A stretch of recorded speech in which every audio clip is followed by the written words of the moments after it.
So this is 9 weeks without a deload now, and I gotta say, it's pretty fun. Not having to, peak every single time. Not necessarily peak, but my old training was 8 weeks in a row of increasing weights and variation changes until you would reach the 8th week, and then you'd go for some sort of rep PR or maybe even test your 1 rep maxes, some sort of test. And the fact that that's not there every 8 weeks now with this type of training, along with the fact that there's no deload, is actually, it makes it more consistent and more reliable of a training method, so you can track things a lot easier as opposed to just hoping that you'll be strong by 8 weeks. It's pretty fun, and I gotta say, the squat in particular has been feeling fantastic lately. I think the decrease in overall volume and increase in intensity is just allowing me to practice under heavier weights, which, is pretty obvious, but regardless, it's a fun transition from the repetitive 6s and 4s that I was doing a few weeks ago, and it seems to be paying off, which is fantastic. Training has been going well, so I'm hoping that the next competition that I'll do is nationals, but with the rise in cases in Canada recently, and I think Ontario is hitting like 4,000, almost 5,000 cases a day, I doubt that we'll be having a national competition anytime soon, which on one hand is unfortunate, but on the other hand is kind of exciting because I can take more advantage of this type of training, and I'm hoping by the time I step on the platform next, I'll be able to blow my old numbers out of the water. One change that I'm actually going to be going off the program for is on deadlift. This is 3 weeks in a row of hitting 545 for my top single.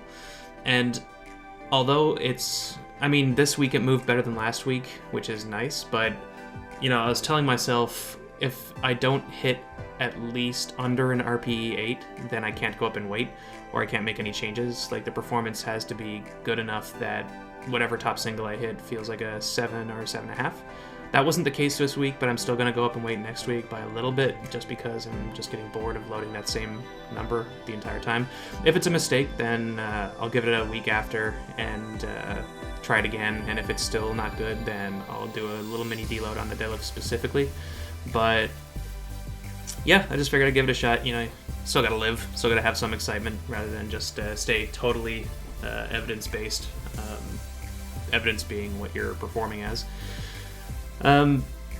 Overall, not much to say.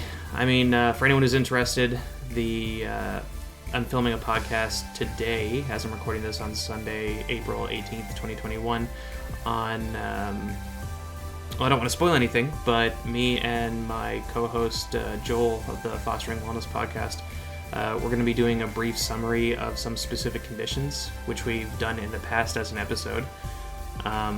The last time that we did a brief summary of specific conditions and just talked about our opinions and what evidence is surrounding it, it was I covered osteoarthritis and Joel covered general anxiety disorder.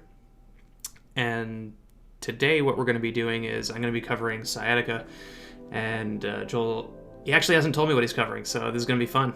But I'm going to be recording that shortly, so that should be up on Spotify, Apple Podcasts, and pretty much anywhere you can find a podcast.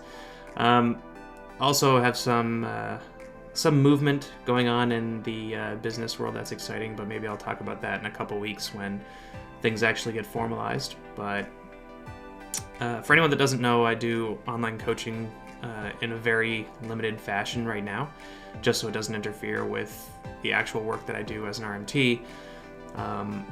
But there's going to be some changes to that coming up soon, which is a bit of a hint. So look forward to that. But going forward, I predict that the squat is going to keep going up.